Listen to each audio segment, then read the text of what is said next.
Knicks may need to embrace small ball with Mitchell Robinson's status uncertain. As the New York Knicks set their sights on championship contention this season, they face a pressing challenge: size.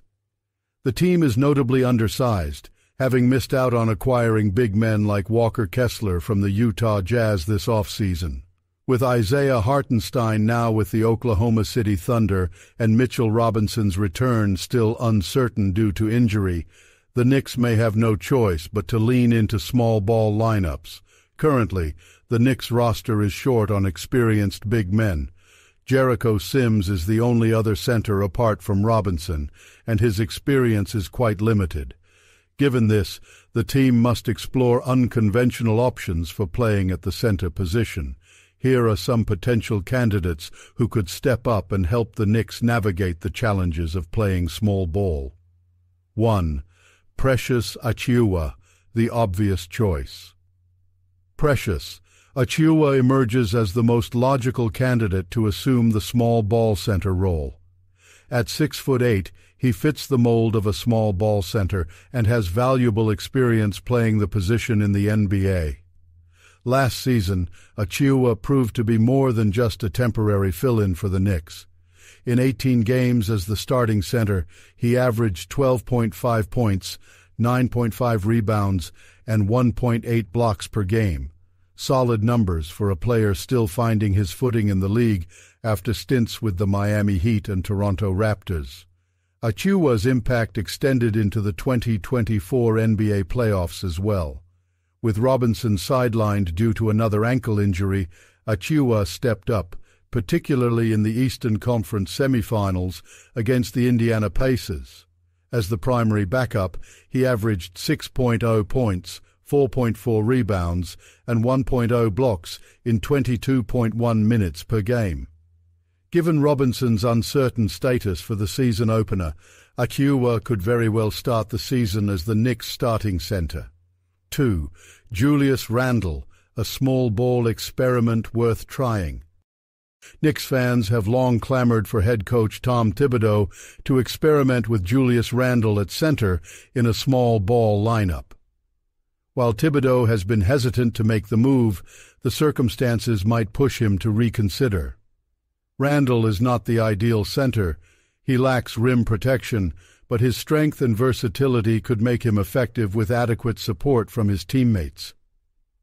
Playing Randle at center could also help solve the Knicks' logjam at the forward positions, allowing Thibodeau to better balance the rotation that includes OG Anunoby, Mikal Bridges, Josh Hart, and Randle himself. Offensively, this lineup would provide significant firepower, with Randle being one of the few Knicks players capable of creating his own shot.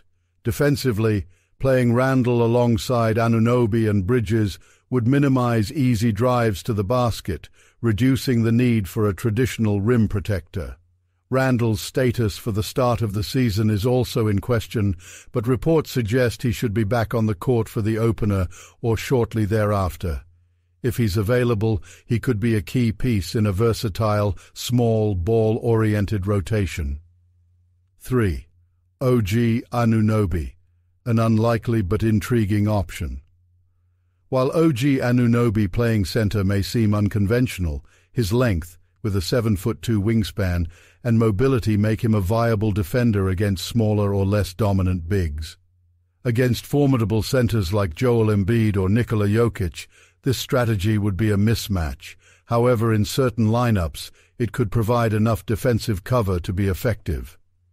Thibodeau has hinted at experimenting with Anunoby in this role, particularly if injuries continue to plague Robinson. In spot minutes during the 2024 NBA playoffs, Anunoby showcased his defensive prowess against Embiid, holding him to just 5 points on 1 for 6 shooting in 5 minutes during a critical Game 4 victory.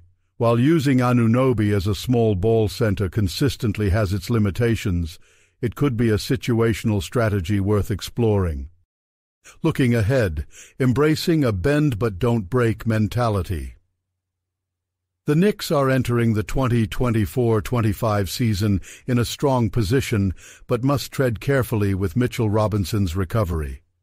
Since acquiring additional front-court depth before the season begins seems unlikely, the team may have to embrace small ball lineups and adapt their style of play accordingly. Utilizing a combination of Achua, Randall, and Anunoby at center could provide the Knicks with the flexibility they need to remain competitive without sacrificing too much on either end of the floor. Ultimately, the Knicks will need to adopt a bend-but-don't-break approach, making the most of their roster's versatility and hoping that their small ball strategy can hold up against the league's bigger lineups. What do you think, Knicks fans? Should the team fully embrace small ball, or should they look for other solutions?